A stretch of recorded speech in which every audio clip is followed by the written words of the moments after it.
looks like, we're looking out the commentary box window, pretty much everyone is lined up and ready on the grid, and racing is about to get underway here at the first race of the weekend for the Goodwood Revival, Ben. Here we go, the 2025 Goodwood Revival racing is underway. It is the Freddie March Memorial Trophy, and it is the 4th Thunderbird Battlebird. As you said, Bill Shepherd has made an absolutely brilliant start from the second row to take the lead. Jenson Button is in second place, being chased by Theo Hunt. Actually, he's made a good start. Nigel Webb's in there as well. But what a great start that was by Bill Shepherd. He said he might be doing it, and he certainly did it. Didn't expect it to be that early on. He squeezed his way, and I winced in my seat as he made his way through between those two Jag C-Type, but everyone pretty much clear away. I did see there was one car that wasn't able to get away, just been pushed back into pit lane, but a stunning start from our, of course, ever fast in a straight line Ford Thunderbird Battlebird. Actually, Nigel Webb has dropped back a little bit. I hadn't realised he lost several places there. So Nigel Webb, who started second and is sharing with Chris Ward, has dropped back a little bit. So that's some time to be found later on. Good little battle going further on, but further back there down the order, and we'll see how this all develops as we go through. James Cottingham and Scott Redding sharing the Ferrari TRC, which we were just looking at a moment ago. But what a great start by Bill Shepherd to take the lead with that 4th Thunderbird, and it does have great straight line speed, so to be able to get out in front like that, it might become more difficult as we go further into the race. I think it will be difficult. There's a big weight difference and size difference, as you can tell from there, but there's certainly a big speed difference in a straight line, and we will probably get our first taste of it as Jensen Button ducks into the toe, and there you go, bye-bye Battlebird, up it goes down the straight, stretching his legs, 6/10 is the gap as they go across the line. A puff of smoke as he hits the brakes into turn 1 from Shepherd, and everyone files through nice and cleanly, a few gaps starting to spread and open up in the early laps, but still plenty of battles raging on, and our beautiful Ferrari 500 TRC really challenging behind the number 8, our Cooper Climax, one of our many bobtails that we've got in the field. Yeah, this is good to see, and having a little look down the inside there, trying to make it work, and possibly James Cottingham is going to be able to go through on the inside. Yep, I think this is going to work going into St Mary's, the right and left. It's really critical to get that done before you go into the left-hander, and then he is going to be chasing after. Interestingly, that front row car that dropped back, Nigel Webb, is going to lose another place by the look of it. So, and now look at the battle for the lead. You're on board with Jenson Button, and he is now putting Bill Shepherd under some serious pressure. Now, you're on the longest straight here at Goodwood, so there you can see the speed of that 4th Thunderbird, but when we get into the corners again, I think Jenson's going to be right alongside. I think he's going to try and go for it quite early on. He's going to try and go around the outside. It's a wide car anyway, but Bill needs to try and make it as wide as he possibly can. That's allowing the Hunt and Hancock car that you saw in the background. And Bill, yeah, he doesn't trust Jenson Button. He's having a little bit of a cover of the inside going into the chicane, and again will stretch its legs as it goes down the main straight. There we go, the HWM Jaguar sneaking up behind. Now, if Bill is able to defend it, Jenson Button down the inside, is there room there for him to sneak on through? Bill says no. No, there nearly was, but actually Bill's gone a bit wide through the second part of Madgwick, and you can see Jenson's on a great line. Now, the problem is the next corner is flat out normally in most cars, although I would imagine they're just giving it a little bit of a lift, perhaps on this opening lap. But now there's an opportunity coming down towards St Mary's. Jenson wants the inside line, and there might be a chance here. Yes, he's got down the inside. Try not to hit each other, and he's through. He's taken the lead. He's done a great job. The HWA trying to sneak through there. Bill's going to go slightly wide on the exit as they run all the way up to Lavant Corner. Can he go around the outside? And yes, the 74 makes his way round the outside, and Bill is quite quickly going to be in the clutches of, would you believe it, the number 15, the Rules and Hill car that started all the way down in 15th, Ben, up in into 4th place. That is remarkable. And Jack Rawls, I mean, as I said, Jake Hill was telling me, Jack's very, very competitive with this Austin Healey, the part of a family that have been part of Austin Healey, sort of doing work on them and developing them very well. And he's done a fantastic job, as you say, and he will be handing over to Jake Hill later on. Let's have another little look at what was going on there as the pass was made by Jensen. Oh, that was so close. Look at the size difference. I'm still makes me chuckle. And he just left Jensen enough room, and there was a nice little switch back there from the 74. Hunt behind the wheel of that. So here we'll take a look at on board again, and the ability of the Jag is just much lighter, easier to jump on the brakes. Of course, we touched on it. That car was a pioneer of the use of disc brakes, and that certainly can tell there from that. And already Jensen at the top of the field is stretching his legs. However, the Hunt Hancock car has just set the fastest first sector. Okay, right, well, we'll keep an eye on that. Theo Hunt's HWM Jaguar going very, very well at this point, but it's running in 2nd place, as you say. And then they've got the battle for 4th position is also looking great at the moment, because, as we said, Jack Rawls has done a great job to bring it up, but now coming under a bit of pressure from Felix Goddard in the Cooper Climax T39 bobtail. And yeah, you can see there's a bit of pressure going on. So the number 7 car is that one. Let's just see whether he's... Oh, look at that, actually taking to the grass. He is using a bit of taking the shorter line, that's what he will say. But just again, power doesn't quite have the power over our little Austin in front as they settle in quite nicely. That has now allowed the 4th Thunderbird to just break away slightly. As I said that, are they hitting traffic potentially, or already in front? So already we're hitting traffic, and that will, and we see it in the past, and that's going to play a part during this race. And I think there could be, well, a chance here to go up the inside and take the position. Yes, there is. So Felix Goddard with the Cooper Climax has managed to nip through with the T39 bobtail, as it's called, and that was impressive. But let's have a look at the start once again, because the start from the 2nd row here, Alice, was brilliant. Oh, look at that. They just left him enough room to sneak through there. As I said, I was wincing in my seat, and it was the number 19. That's one of our bobtails, the Baker Reed car that wasn't able to get off the line. Yeah, and, unfortunate. It was a nice gap by the Thunderbird as everyone sort of sorted themselves out. I tell you what I would like to see is the Austin Healey. Wow, he gained it. That him there already in the top 7 by the time they were coming through Ford Water. So must have made majority of those places off the line. Well, just to remind you, we've got just over 52 minutes to go in this race, and it is a 2-driver race. They will have to make a pit stop. Can't do that until we're at least 20 minutes in, or they can continue going until we're 40 minutes into the race. Jenson Button is now, as you said, lapping some of the slower cars from the back of the grid. He's got to do that neatly and calmly and make sure that no problems as he does so, which he's doing extremely well. As you can see, the number 14 of Bob Francis and John Thompson, the Allard J2, another rare machine, quite an early Allard as well, actually, from 1951, also being passed as we got our 2nd place car, the number 74 HWM Jaguar, which is Theo Hunt, who will be sharing with Sam Hancock later in this race. Remember that Jenson Button will be sharing with Alex Bunkham, very much friends with the Bunkham family. They've done a lot together over the years, and Alex is also very rapid. So with Jenson managing to ease away up front, could be in a good place. But as I said earlier, you never know, you might get a safety car, and of course everyone would then have to bunch back together. Now the Ford is still holding in there.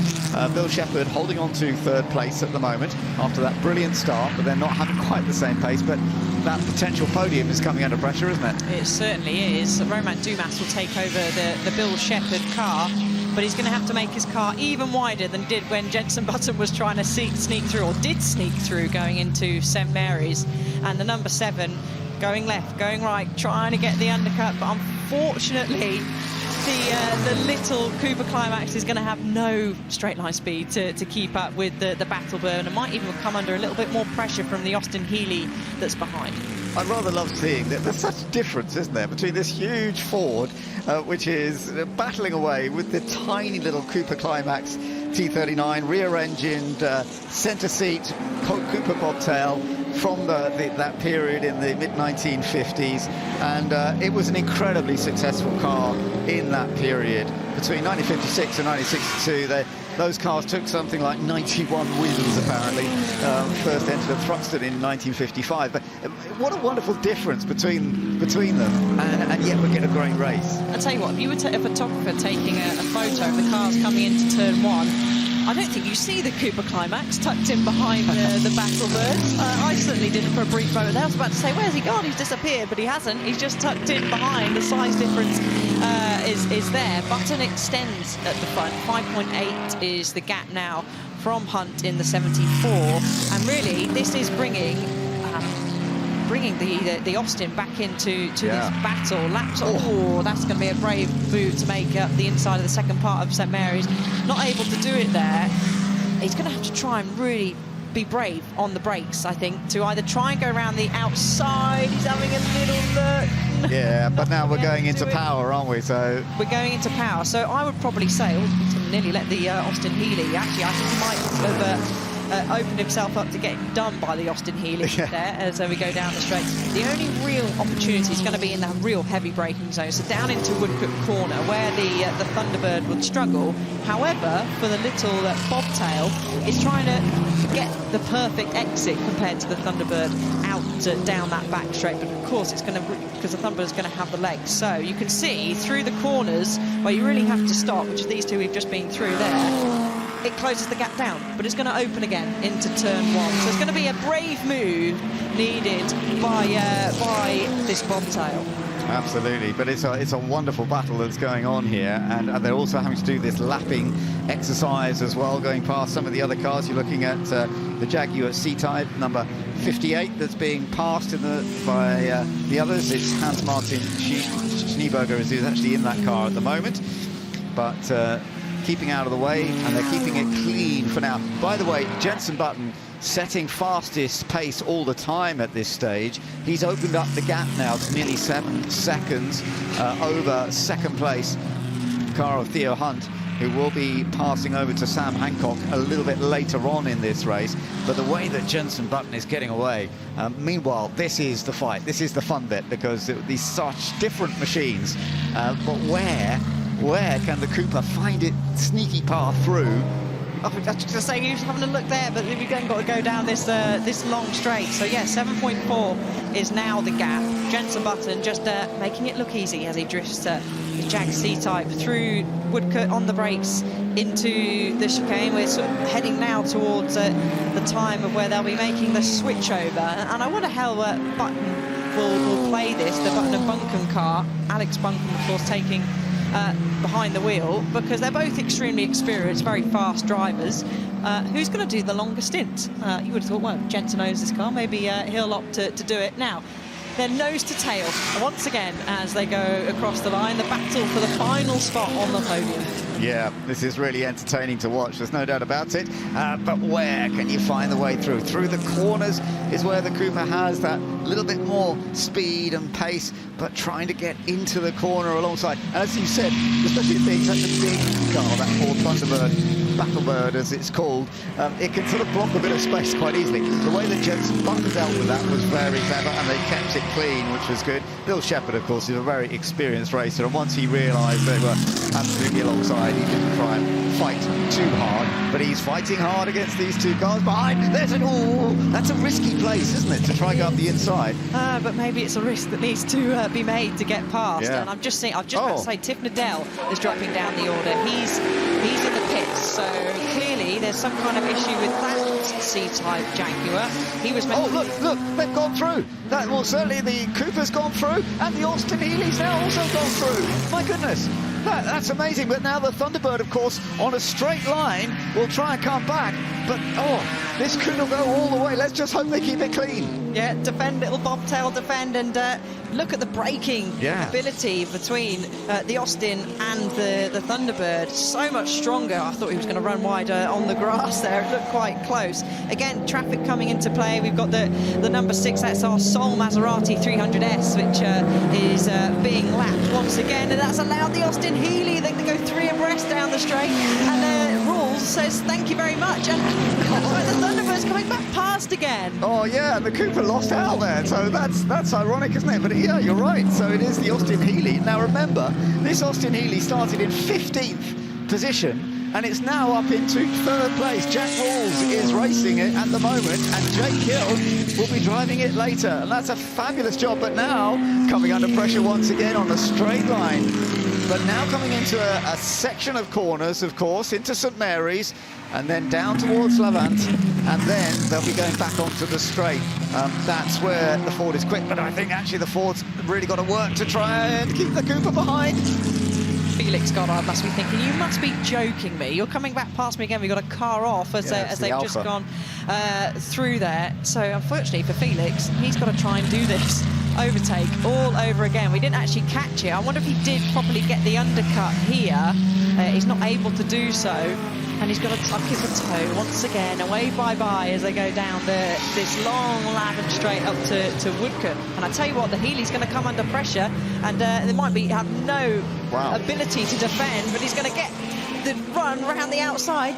Better braking stability there. Absolutely, and that actually is a key thing, because I get, the Austin Healey sliding a bit too much there, but got away with it.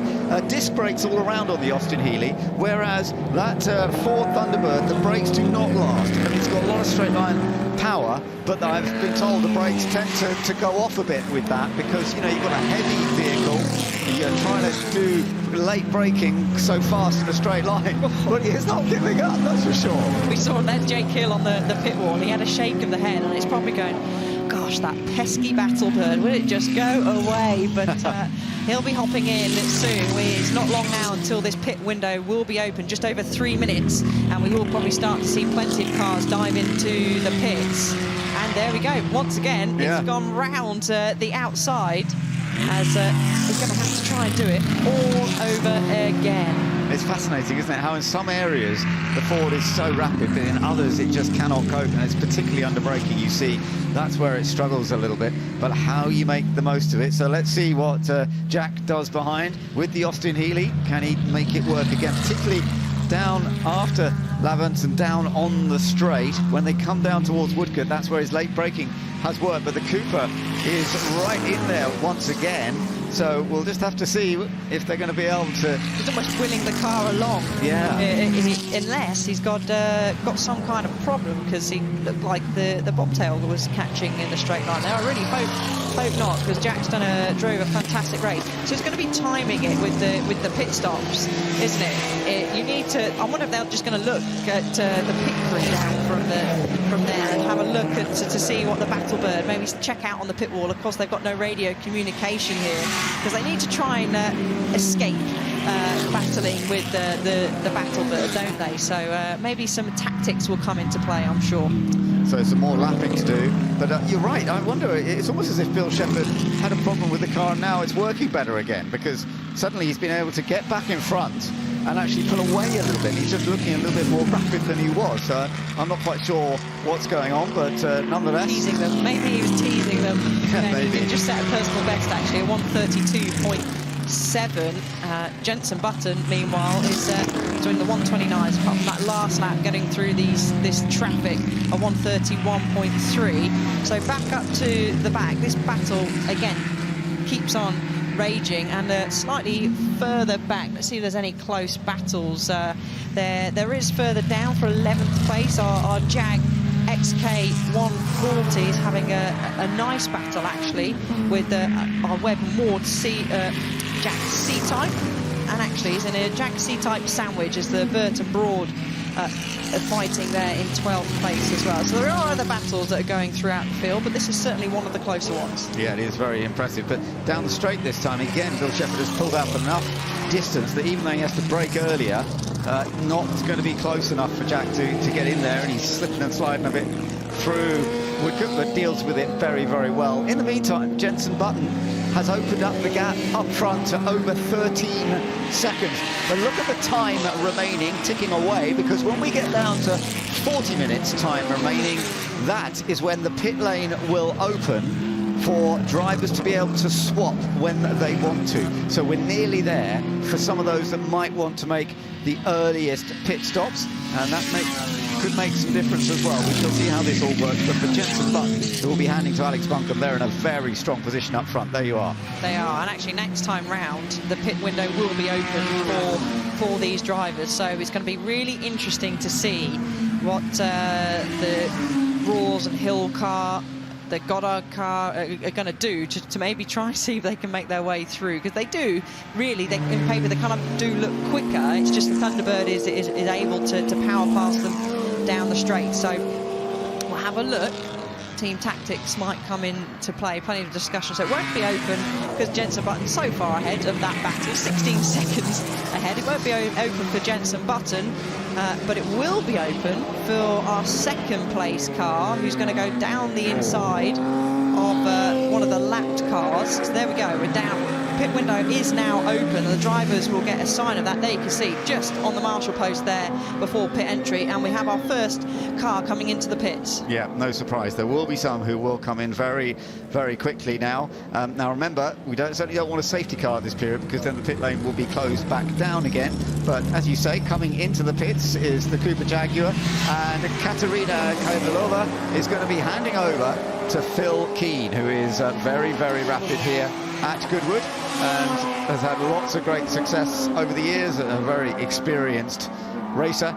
We shall see. They have to be in for 50 seconds, so that's why there's no mad rush to get in the car. 50 seconds from coming into the pits to going back out, and it is checked, and if it's less, then you will get a penalty. So it's well worth making sure that it's timed, that you don't beat 50 seconds coming in and out of the pits. So there's this battle that we were talking about between, well, two Jag C-types and then a Jaguar XK140, and up goes the hand of the number 24, who's going to make his way into the pits. Of course, this car started on the front row, so Webb's going to hand over to Ward. Yeah. At 20 mile an hour, you can see is the speed limit there, and actually a lot of these cars don't have a speedometer, apart from they put maybe a digital one I could see possibly there on the front of the dash. You can see, I think, yeah, that's come to 0, so definitely one to keep, because you will, of course, speeding in the pit lane. They have got the guns down there to double check that. So out comes Webb, in goes Ward, and Chris Ward will be looking forward to making some moves, moving back further up the order. Absolutely. A racer who's been competing for many, many years, and particularly a highly successful historic racer. He started out in Formula Ford racing. He won the Champion of Alton Formula Ford event back season in 1993, but certainly then went into historic racing a bit later in his career, because he did race modern cars for quite a while. But fantastic stuff. So here we are. We've still got this group of cars fighting for third place. I wonder which one of these is going to be first into the pits. Meanwhile, also coming in, we have the Tejero Bristol, as we've seen. So a quick switch around on that one. That started from the back. Stefan Darak handing over. But now we're going to have to see how this all develops over the next part of this race. Plenty of time still to go. 37.5 minutes, basically. So out goes Chris Ward. He'll be, he's dropped quite well. Actually, no, they were in 10th, down to 16th place. Jenson Button, he's still out at the moment. Let's see if he's going to make any signs of coming into the pits. Yes. And he is. So in comes our leader, puts his hand up. You do have to show that you are coming into the pits, whether that be with indicators, and which plenty of these cars actually don't have, or a raise of the hand. So up goes the hand, Jenson Button, out comes him, in goes Alex Bunkham, and a real healthy lead. Some words of wisdom being passed on by Jenson Button in terms of probably how the car's handling at the moment. It looked like it might have been something about whether you have to pump the brake pedal, or it just looked like that kind of movement, didn't it? I don't know if that's what he meant. But as you say, those comments you get from your co-driver are always very, very important when you're out in a race. So they will have mechanic timing, just to make sure that you don't go before the 50 seconds, but only one mechanic is allowed to assist during the pit stop, so that's why you see only one mechanic there tightening the belts. The bobtail is still trying to get past the Healey, and the Healey's still trying to get past the Thunderbird. Absolutely. So what this all means now is that Theo Hunt is now leading. He will be handing over to Sam Hancock, but the HWM is now leading as we ride on board with Alex Bunkham now to Alex Bunkham taking over from Jenson Button. I tell you what, Alex was very impressive in practice earlier on today. They've done the pit stop, but we will expect them still to have a big advantage once everybody has made their pit stop. For the moment, of course, dropping right down the order until everybody has. And as I mentioned, we've still got about 15 minutes before everybody has to come into the pits or get a penalty, of course. We're looking at our race leader right now, the number 74R, but it is coming in. You can see the sign by putting the hand up that we are going to get the swap over now from Theo Hunt. He's going to hand over to Sam Hancock. So in the pits he goes, jumps on the brakes, make sure you get down to that 20-mile-an-hour limit, and you've got to spot your team. They'll say, well, kind of be this down, this towards the end of the pit lane, or all in the middle, and they're going to hang out to make sure, but they cannot, mechanics cannot go across that dotted line when they are making the pit stop. So we're going to drag the driver out and shove a driver in and send them on the way. There's the 28 that they've been in for a pit stop. That's our Ferrari. Yeah, and it's lovely to see the HWM, that name coming from Hersham and Alton Motors. And yeah, we've got a problem there. HWM Jaguar from 1954. The other HWM, yeah, that's a bit sad. Baker car. Oh. And this was the car that won the race last year with Jake Hill behind the wheel, and that is not great and huge. Oh, that's really disappointing. Really disappointing for them. They are running it currently up in 7th. And there you can see the beginning of where it was getting all smoky on that right rear. I'm not quite sure exactly what's going on there. Whether, it's a difficult one to actually kind of work what's going on, but there's clearly a mechanical problem there. So that's a great disappointment, great shame. Now Tails found its way through past Healey.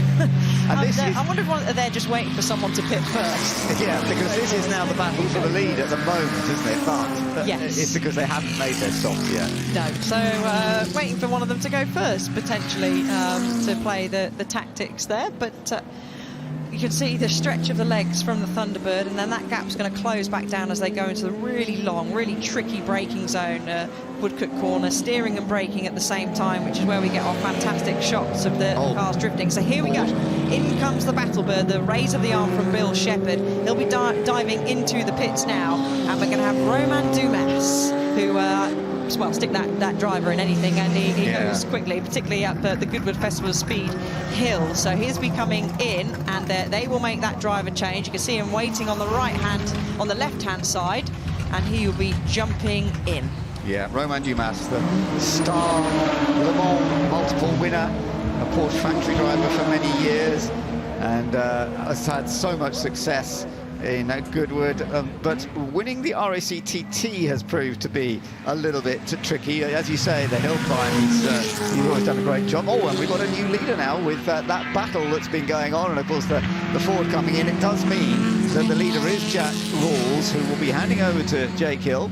We'll just have to see, but he's still under a lot of pressure. This has been a great battle. This has been an amazing battle.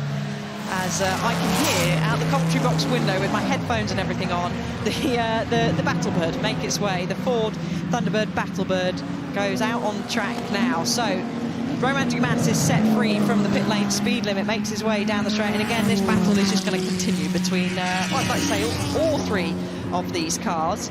Austin Healey is the current leader. Now, who out of this duo is going to pit first? Let's have a little look to see if either one of them is going to come in this lap.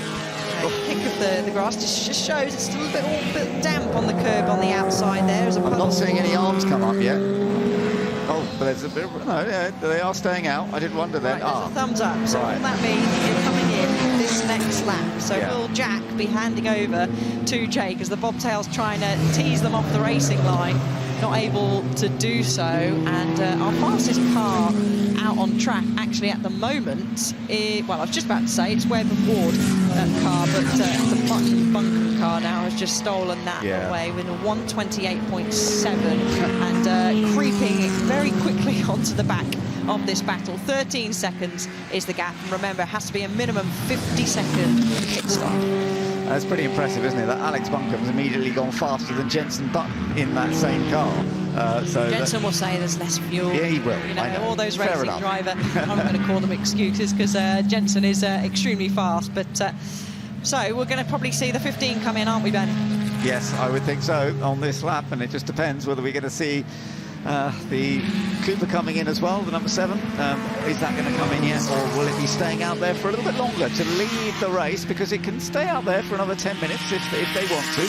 But they're keeping it really, really close as they come down towards Woodcote. The speed in a straight line, very similar. And of course, the little Cooper, very low, so aerodynamically in a way, it's less drag than the Austin Healey, but it's quite a small power unit, of course. So we know that 15's coming in. Let's have a look, see how it goes. Yep, arm up. Raise of the arm. Is the bobtail? No. So the bobtail's going to set free, and actually, the bobtail has just set personal best in the middle sector. So that goes into Goddard goes into the lead of the race momentarily, because of course he will have to come into pit. So they'll be hoping a smooth stop as Jack's going to hop out. Jake is going to hop in. You can see he's got a seat insert there, slightly shorter than Jack. So he'll need a little bit of padding to boost him forward. In he goes, settled in quite nicely, and gets a helping hand from Jack to strap in. And of course, again, words being exchanged, just saying how things are out on track. Absolutely.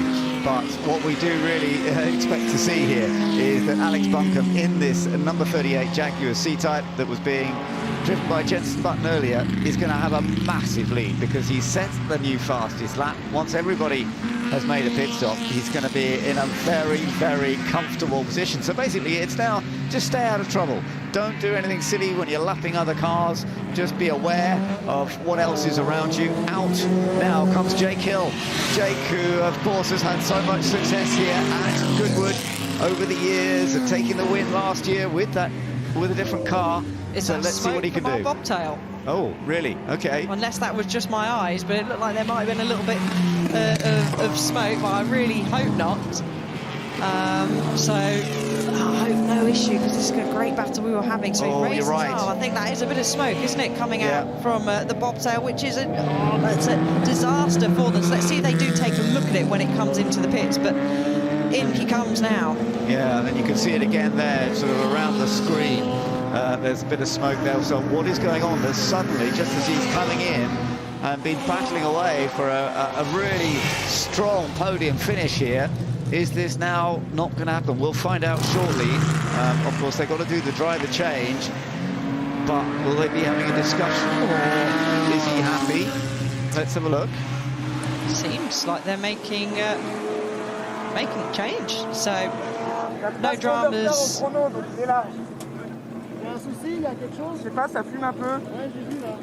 Yeah, I do not speak French, so I won't be able to translate that, but words being an exchange of maybe, well, stuff on track, but hopefully not talking about a problem. We've got a car locking up in front of our race leader, Alex Bunkham, who he doesn't need to take any risk. And actually, is that smoke coming out from, I didn't quite catch the number on that car, so maybe getting to the stage where we might see a couple of retirements. I hope not, and they're passing another one of our bobtails riding on board, and then looking at the lead he has now, I mean, it's over 23 seconds now, isn't it? So second place, it is the HWM Jaguar that was doing so well earlier on when Theo Hunt was driving it. Sam Hancock's in it now, but there's no doubt that Alex Bunkham here is setting the sort of fastest laps at this stage.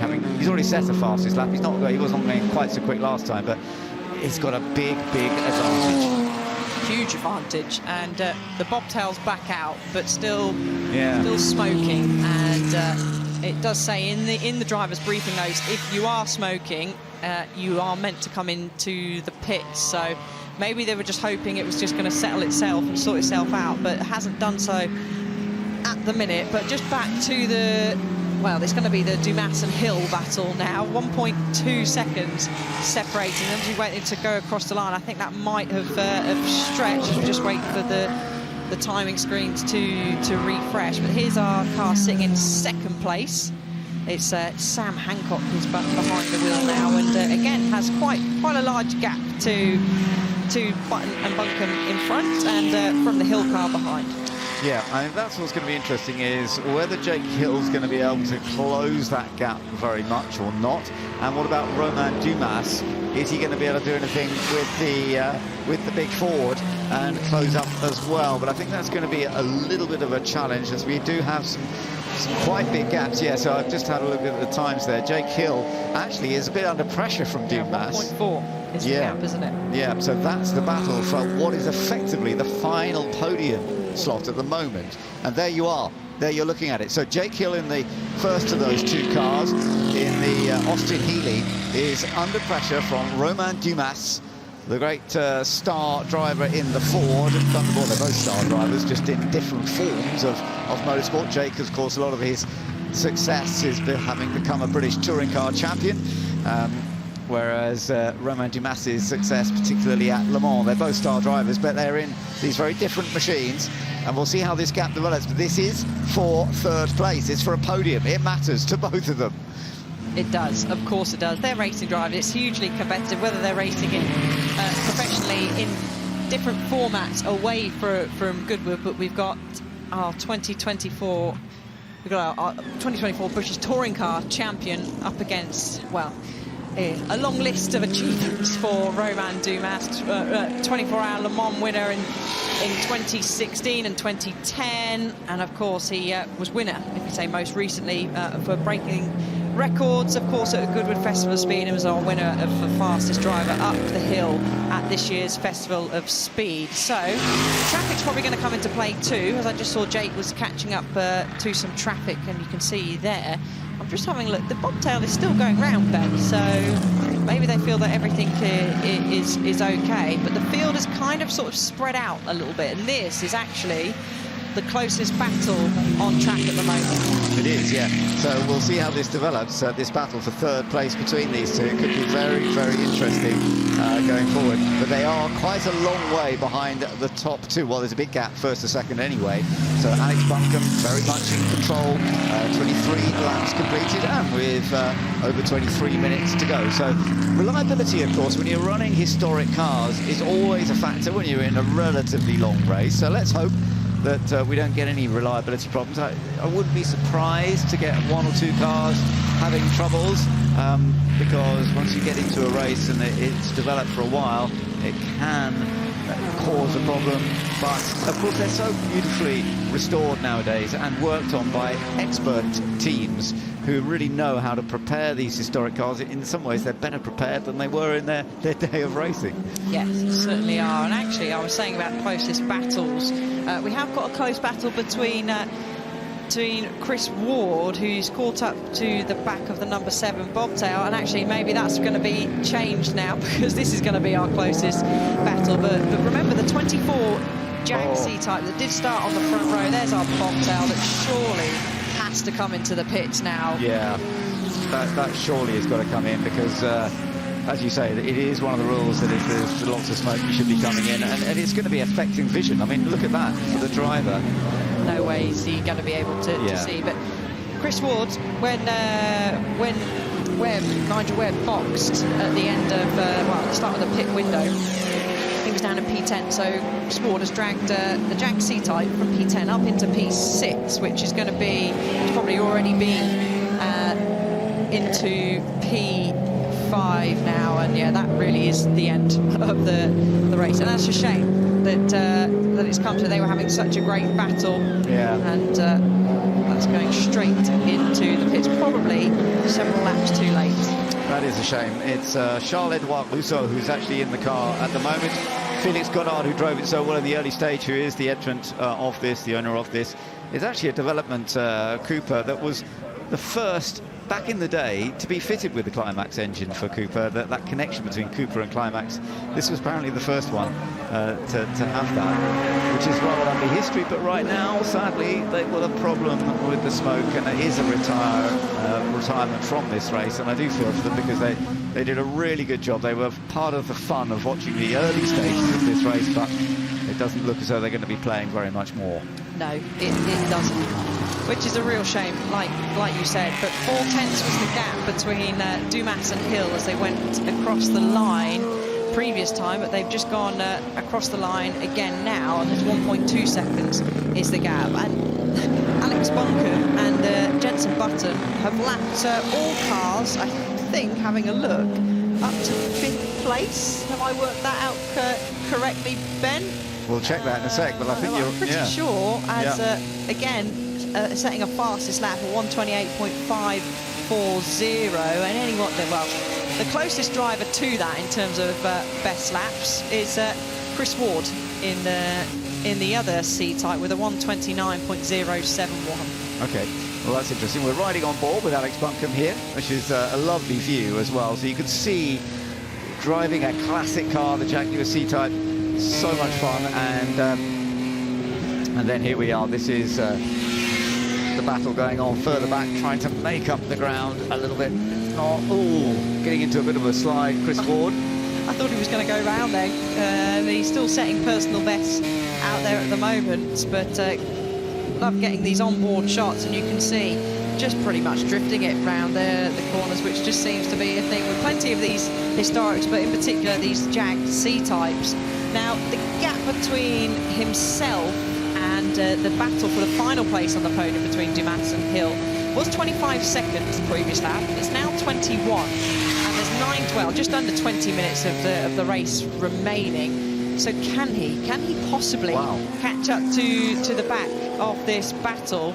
And Romain Dumas has just set a personal best at a 132.020 with Ward in the 29. So potentially we could see that have again a three-way battle for the final place of the podium. The 28 Ferrari has spun round. Scott Redding in the Ferrari, as you say, the 500 TRC. But I think the car's okay, kept en route. Let's have a look at what happened. On the outside, was it just an error of running a bit deep? Yeah. I was hoping, really praying and hoping there was going to be no contact. And the proof there that the grass is still very wet, very slippy, but slow speed spin, managed to bring it back on nice and safely onto the track. Half a second between Hill and Dumas at the moment. Again, Bunkham out in front on the street now. He's streaks ahead of everybody else. And Ward, 19 seconds, the gap. So he's at the moment, he's bringing it down a couple of seconds every lap. Well, this is going to be really interesting because, of course, for Jensen Button, potentially getting his first win. He has led races here at Goodwood, but they've had some problems. So we'll just have to hope they don't get a non-finish this time, because that's what's happened to them in the past. So they've got to keep it clean. There's still a little way to go yet. Getting darker here at Goodwood. Lights on, very much important, because they all need to have the lights on to be witnessed by everybody else, to be honest. And it's getting dark outside, but for now it is a very comfortable advantage for Jenson Button and Alex Bunkham. For Jenson Button and Alex. They are doing a great job. Alex Bunkham with that fastest lap earlier, and just needs to make sure he doesn't get into any trouble. There's the Ford with Romain Dumas.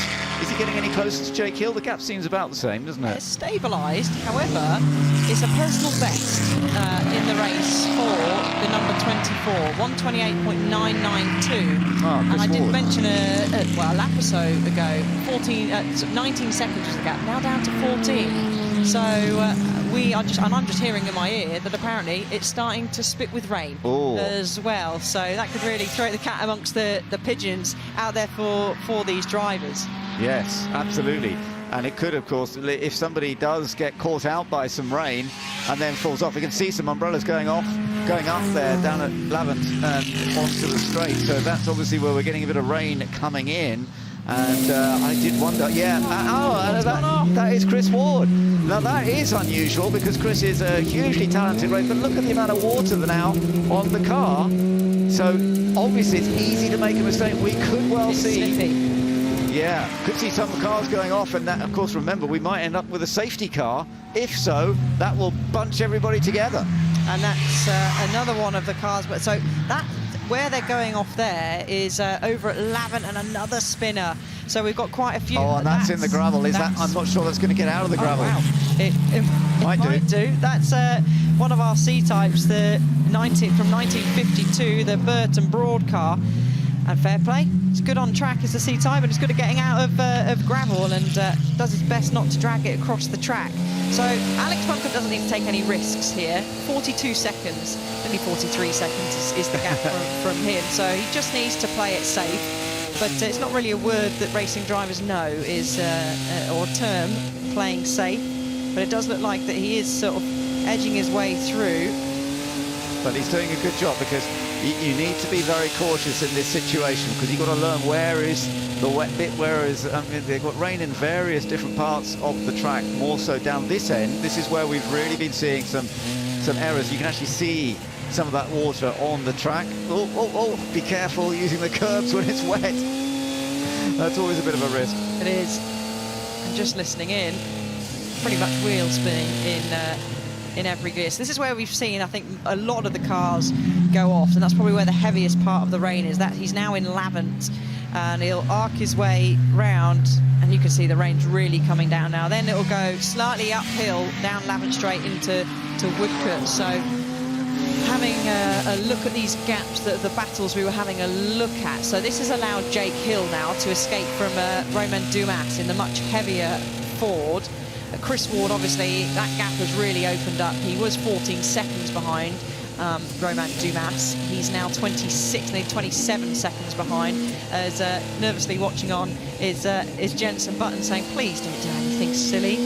Jenson, it's his own car as well. But like I said, don't need to do anything silly. Goes through the chicane to complete another lap of the historic circuit here at Goodwood. Yeah, I mean, Alex is doing a great job at the moment, but it can easily go wrong, and you can tell that Jenson's thinking, oh no, we're not going to get another non-finish, are we, like we've had in the past?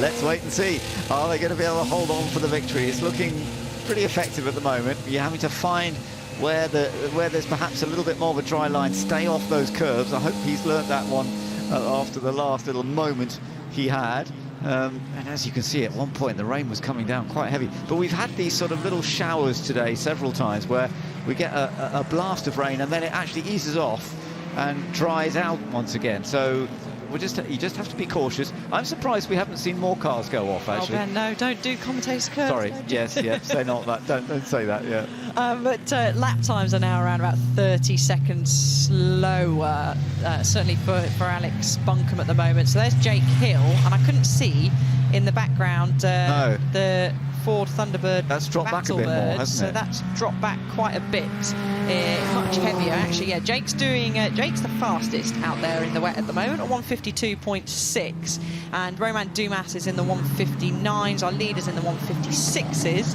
and the Hunt Hancock car in second place is currently in the 155s. But of course that gap is very big at the front of the field, so take a lot more for them to close in. But we could potentially, of course, get a late safety car. Again, don't want to curse it, but it would bring the field, bunch the field up close together, and we could have some intense battles. But we'll have to wait and see, with just under 13 minutes of the race left.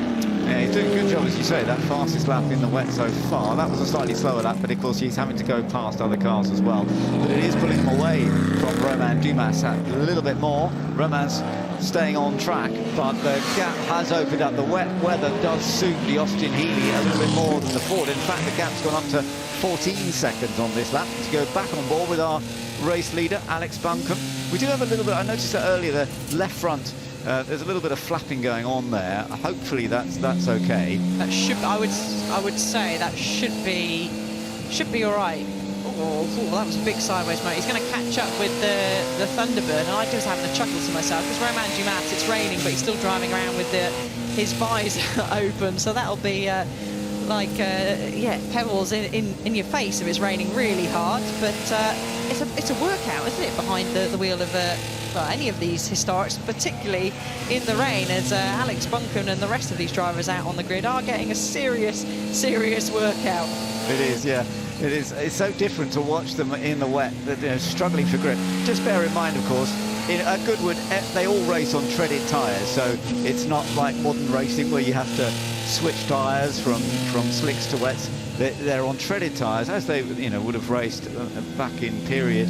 And so therefore they're good in the dry, they're good in the wet. But it does change very much the balance and the control. You've got to ease off the throttle so much more I mean, normally he'd be flat out coming out of that 11th corner really much earlier, but he's having to lift off the throttle, back on again, and he's still chasing down after the Ford. It's difficult racing on sustainable fuel as well, so that's a great thing here at Goodwood, racing on sustainable fuel. And the Thunderbird comes through to Woodcote. You can just see Alex Bunker's going to have a try to go down the inside, but thinks better of it at the moment. And lap times are starting to slow a little bit, so I wonder if that rain, it's hard to say. I think it is still continuing to fall. Someone ahead, another lap car using the indicator. You can just see on the right-hand side indicating which side they're going to be, to allow the driver that's passing to make the move. Yeah, it's just on a 1:55. There's still a decent lap, but now find the space, but don't make contact. And you can see how slippery it is. Rear lights on, they're being told. Yes, got to have the rear lights on as well. Lights on to make sure that everybody are being seen. There's a little bit of a... maybe there's actually probably someone out there that hasn't got their lights on. Yeah. Saw the marshal was not putting out to the car that went past, so have to see. But these are 2 on screen and 3 on screen actually have got their lights on, and he's going to brave it around the outside. Oh. Thumbs up. I think it was a bit of a thank you there for Romain Dumas. Around the corner. Yeah. Opposite lock-on. Fair play, Alex Bunkham, as he escapes up the road to lap the next lot of cars. So that'll be 2 laps down, won't it, for Shepherd and Dumas? Have I got that right? Or is this going to be their first lap? No, is it going to be their first lap? I think that's their first lap. Yeah, that's right. So they're 1 lap down now. But it's still a massive lead that Alex Bunkham has over everybody else. 52 seconds currently over the number 74 car, the Sam Hancock-driven HWM Jaguar, which is still running in 2nd place, but it is a huge battle. Jake Hill is in that more comfortable 3rd place now. The fact that he's got away from the Bill Shepherd, Romain Dumas Ford Thunderbird, and you're riding back on board with Alex, our race leader. Can he hold on, not make any mistakes, deal with other cars, and get Jensen and himself to take the victory here? Certainly, and I've just noticed a change slightly further down the order between the 58 and the 39, so that the James and Draper bobtail has lost a place as Jensen Button watches on. He's having a little bit of a laugh as Alex Welker's going to try and go past the number 28 Ferrari. I wonder if he's nervous as well. There we go. Jensen and crew watching on as he's safely through past the number 28. Absolutely, yeah, he's done that very well. We've still got 8 minutes to go then to see who is going to win. It's very much looking like it's going to be Jensen Button and Alex Bunkham, as long as they can hold it together, but you never quite know until you get to the checkered flag, and they've had that experience here at Goodwood before where they've been leading and had non-finish, and he's quite wide, but okay, through the 2nd part of St Mary's. I'm surprised we're running quite as wide as that. I think that might be a little risky when you've got such a big lead.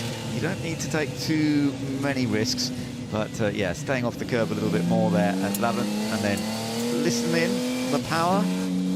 Early gear change, yeah, no surprise. Yeah, don't want to get high in the revs, so that's why he's doing these early gear changes. But one small mistake here at Goodwood, and particularly with the run-off at parts of the corner, for example, at Fordwater, St Mary's, Lavant, where we saw quite a few drivers go off. One small error, and that could see, particularly in this wet surface, wet grass, sail off into the gravel. You can see you've got a little bit of hope of stopping the car at Woodcote because you've got grass and then you've got tarmac, and which is similar at the first corner.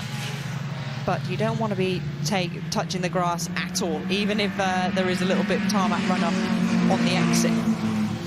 Absolutely, and pace-wise, they're still very much in the 1 minute 50s. That was a 1:55.7 actually by Alex Bunkham on that last lap. Jake Hill, you're looking at number 15 there, so he's running in 3rd place overall, but he is a long way behind Sam Hancock, who's running in 2nd place, but he has pulled away further from Romain Dumas, The gap a moment ago was 23 seconds. That might actually have gone up a little bit more. So he's very, very comfortable in that third position at this stage. And there is the fourth place podium. It is 23 seconds with Romain Dumas having shared with Bill Shepherd. Still keeping it on the road, which can't be easy with a big machine like that in these very wet conditions. I noticed there was, again, a little bit more rain. Now, this is interesting, though, because Dumas is under pressure from Chris Ward here. So Chris, who had that little bit of an off when it first rained, let's see whether he's going to be able to get past. Oh, it falls slightly wide on the grass. Does he manage to keep it? He does. And, yeah, you're right, because the gap's 26 seconds. So we missed this on the timing screen, this coming down. 2 minutes has Dumas been in lap time wise, with Ward doing in the 1:54, so no wonder that gap's been coming down quite quickly. But he's caught him, but he's got to try and find a way past, and he can't. No radio communication is just done by pit board, so he might not have really a clue. And there could be the reason why we saw our lights on, because that looks like to me that 24 Chris Ward has not got his lights on. No. So he'll be given the sign to make sure he gets his lights on, and he does make his way quite easily through past the Thunderbird, and he sneaks through as well down the inside again. Was that our Maserati that is being lapped once again?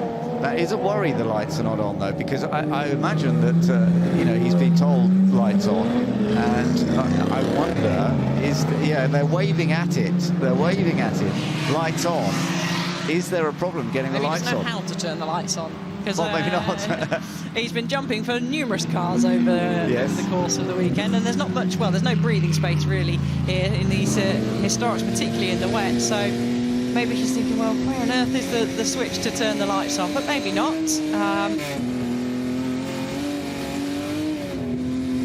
Oh, really, really tricky. And we've just learned that the race leader, look, has had a moment from another car, almost pushing him on the grass. Oh, that was tight, wasn't it? That was very tight. Was that the number 6 Maserati that was, I think it might have been. It was hard to see there, but heart-in-mouth stuff has managed to make his way through as he goes through the traffic once again. Has that rain stopped? Is it starting to maybe brighten up a little bit, at least at that part of the circuit? Looks like it may have done. Oh no, it's still raining. Oh, a kick of oversteer on the exit 11. He's doing well, but it just shows you how easy it can go wrong. But we'll find out. Remember, Jake Hill is still in that third place, quite some way ahead of Chris Ward, although Chris Ward has made good progress. He's not lapping massively quick. Those quick drivers are all in the 1 minute 50s, but higher 150s now than they were doing at one point, actually. So it does show that it has got wetter, as we thought. And there you are, just a bit of a use of the curb. That's where you've got to be so cautious. And what you can see from this onboard is just how much work you're doing on the steering wheel, listening on the throttle as well. In these conditions, you do not have much grip at all, and it's so much down to the driver to just get the balance right. Coming down into a braking area, for example, down into Madgwick, this one, you wouldn't normally have to slow down too much. You can usually carry a lot of speed in. Lights are on, apparently, I gather, at last with Chris Ward. That's good news, because I was a bit worried there might actually be some kind of penalty otherwise. I was just bringing up the driver's briefing notes, and it didn't state that there would be any sort of penalty if you ignored the signals from the end of the pit wall, which we saw our poor Marshall's been waving that board for several laps now, but who knows, he might have got a bit of a telling off afterwards, particularly is in racing rules, that if it is raining, you have got to have your rear light on. So thankfully for Chris Ward, he's managed to either see the signal or find the switch. Absolutely. Well, there we are. There's the second place to come, which is going extremely well, and on its own. But Sam Hancock, who is driving it at this stage, the number 74 HWM Jaguar, and this has driven extremely well throughout the course of this race. Yes, it's a long way behind our race leader. The gap opened up from the early stages when Jenson Button didn't lead initially, of course, because it was the Ford Thunderbird, Battlebird that did take the lead at the start, but Jensen then managed to take the win, take the lead rather. We don't know if he's going to get the win yet, but take the lead, and ever since then that car has been out in front. But this is impressive with the HWM. It started in third place. Theo Hunt and Sam Hancock have both been driving it superbly well, and it's lovely to see the HWM delivering again. As you say, we did have an HW win here last year. Maybe not going to win this time, but it's still been impressive with the other version of it. Certainly has, and well done to these drivers as well. We did see a few little spins off onto the grass, but pretty much every single one has been able to stay on the circuit. I'm saying that with 40 seconds on the clock remaining, so that hopefully everyone will continue to be able to stay on circuit. Chris Ward again with lots of opposite lock. Brave, isn't it? Just going through, just listening in, just trying to tease the throttle on and unable to do so.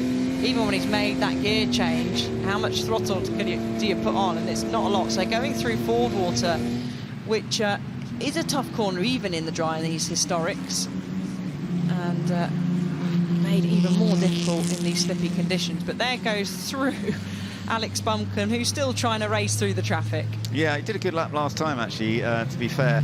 And it's looking very, very good for him and for Jenson Button. They have got such a big advantage. Just get the car to the line. They are getting close now. Oh my goodness, he still gets very sideways. Does surprise me. He's just showing off now. Alex Bunker's just showing off now. He knows he doesn't need to challenge. The gap now between him and second place is 1 minute 4 seconds. So massive. That can reduce quite quickly if you do have an off or an impact tyre barrier. That deficit will be totally, that advantage, sorry, will be totally wiped out. He's even using a little bit of the inside grass there and curb. So I think he's just out there having fun at the moment, and he doesn't need to challenge at all. It's looking very, very good for the pairing of Jenson Button and Alex Bunkham as they head up across the line. This has been an absolutely superb drive by the teammates. Jenson Button and Alex Bunkham win the race, the Freddie March Memorial Trophy, the first race of this Goodwood Revival weekend, and dominated in conditions in the dry initially and then in the wet. Absolutely superb. Well done. And Jenson Button is delighted, of course. There he is, celebrating. He's been close to getting podiums here in the past, but now they've got the win, not having a non-finish this time, which they have had in the past, and that's lovely. And remember, he owns this car. He is so into historic racing that he's bought a couple of cars he goes racing with. The Bunkham family very much, they've been friends for so many years. They were competing as youngsters, and it's lovely that they've done this combination. Second place then is going to the number 74 car that you're looking at right now, the HWM, which have delivered such great performance throughout.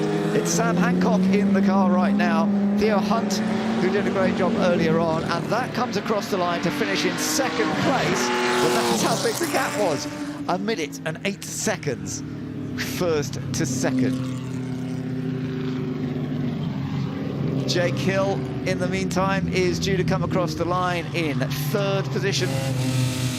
And we're just having a look on board with Alex Bunkham. We're not sure that he saw the checker flag, Alice, because he's still going quite fast. I actually did wonder that at the first shot, because he was still drifting sideways, making all sorts of corrections. He was overlapping some cars there, wasn't he? Yes. When he did take the checkered flag. And it won't be the first time that someone's missed the checkered flag in all forms of racing. So Jake Hill goes across the line, and they should be so pleased. It was a great start by Jack Rawls. They started 15th on the grid. A great team effort between him and Jake Hill, and a big wave to the crowd, does Jake. And here across the line soon will be our driver that really had, or our car that had a real good start. And maybe Alex Bunkham does know that he's won. Maybe he was just having that much fun that he didn't want to slow down. Well, well done, well done. Many congratulations to Jenson Button and Alex Bunkham, and for Alex to survive. And actually, to be fair to all of them, well done. I thought we were going to end up with perhaps some safety car period, because the conditions were really tricky, and yes, some people ran wide and had the odd spin, but nobody had a major incident that we then saw the safety car come out, and that certainly helped Alex in many ways, although he was quick all the time, both in the dry or in the wet. That was impressive, and Jensen did a great job in the early part of the race. They have combined beautifully well to take the first win of this Goodwood Revival weekend, and absolutely dominating with this car. It really did. It was great. The Jaguar C-Type, the number 38 Jaguar C-Type, with great history to it as well. Let's have a look at what happened on the last lap here, Alice. So he was trying to get through the traffic, but I think he was just having some fun. Superb car control by him. Oh, and that nearly could have been too much, couldn't it? We were actually on board at the time, weren't we? There, and you can hear just having to short shift, and even by doing that, still wheel spinning, heading up the straight. But great fun, and as you said, just a superb drive between him and Jenson Button, and a well-deserved winners, winning by 1 minute and 8 seconds from the HWA Jag that finished in second place. As you mentioned earlier, it was 2022 that a C-Type last won this race. It was Fred Wakeman and Sam Hancock that won in a C-Type last time. One of the Jaguar C-Types did win, which is rather lovely. Jenson Button C-Type did lead in 2023, but they had the retirement when Jensen was driving it. They had a misfire, but that has all come together this year in 2025, because they have now taken the victory. Many congratulations, and yeah, it'll be lovely to hear from them. We will get to hear from them. The top three will make it to the grid where they can celebrate, and we'll have a little chat with them through Ed as well, which will be great. But well done to all of them, and in fact, as I say, well done to the whole entry list, really, because thankfully we didn't get too many non-finishers. I'm amazed that we didn't get. We got a few. I always expect a few, and of course we did see Tiffany Dell have to pull in quite early in the race with a mechanical problem, and we also sadly saw the number 7 car come in, and that was a shame, because Charles-Edouard Rousseau had to come in after Felix Godard had done such a great job with that Cooper T39 bobtail that was so rapid in the early stages. That was one of the retirements, but it is time now to celebrate what was a great time, and look at the smile on Jensen's face. It means a lot to him, and I can see he's got his family down there as well, and a big hug between him and Alex Bunkham. Great job, dominant display from these two.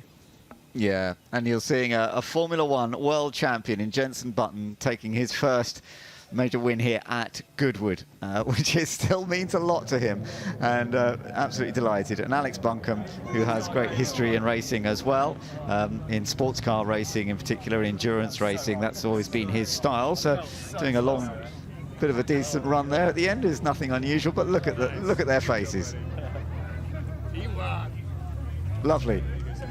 And we can hear from them with Ed Foster. Well, thanks, guys. This absolute chaos down here on the grid. Let's. I'm going to squeeze in. Sorry, guys. Jensen, let's start with you. You've won a lot of stuff, but winning in your own car must be pretty special. It's the first time, yeah. So, yeah, amazing. This little machine is epic. The guys have done a really good job of building it. And this place is just such a cool place to drive around. This car is kind of made for this track. And I had the easy conditions, and it was still tough out there, you know what I mean? When the sun's going down, and it's quite an edgy car to drive. You're staring through the steering wheel. But I had a good little battle at the beginning as well with the Battlebird, which was great. But then this guy got in, and it looked like it was going to be plain sailing, easy. And then it rained.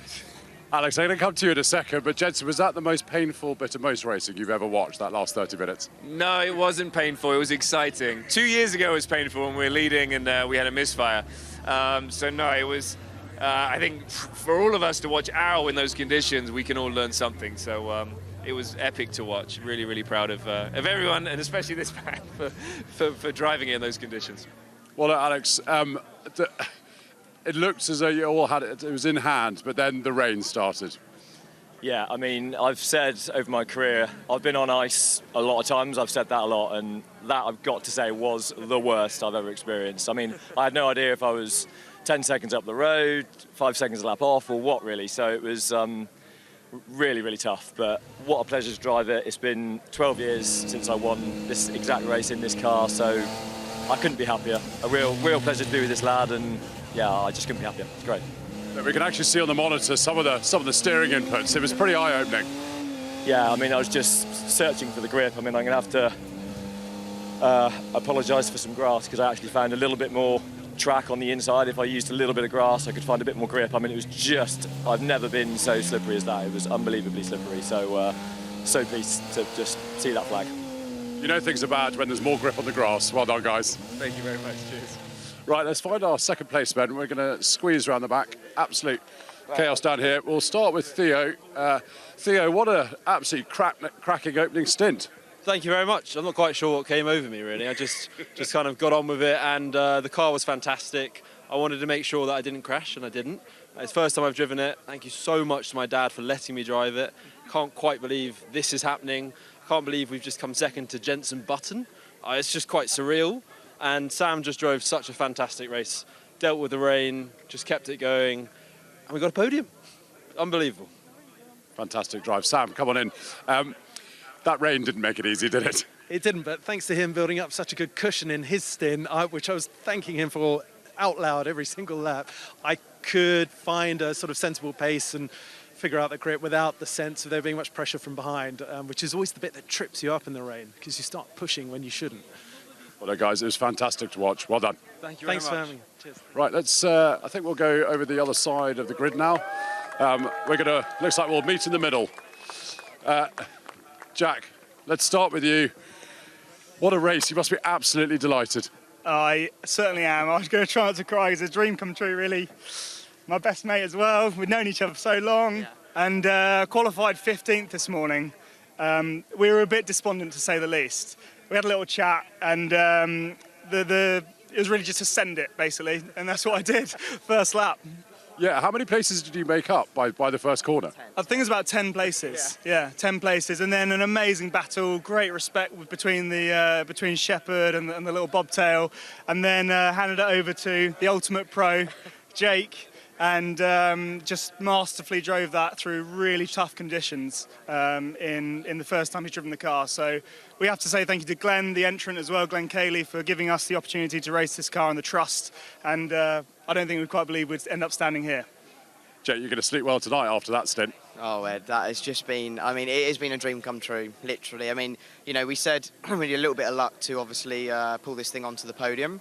It just doesn't have the grunt of the other cars, you know. It's definitely got the handling, the car handles fantastically, and a huge thank you to Glenn and Bill Rules Classic Cars for providing, not only for Glenn for providing the car, but for Bill for prepping it, and to this man Jack as well. It's been a real privilege to share with my mate again. My first ever historic race was with Jack in 2016, and we haven't raced together since. We were on the podium then, and we're on the podium now. Well, look, guys, I think you've got a bright future ahead of you. Well done. Thank you. Thank you.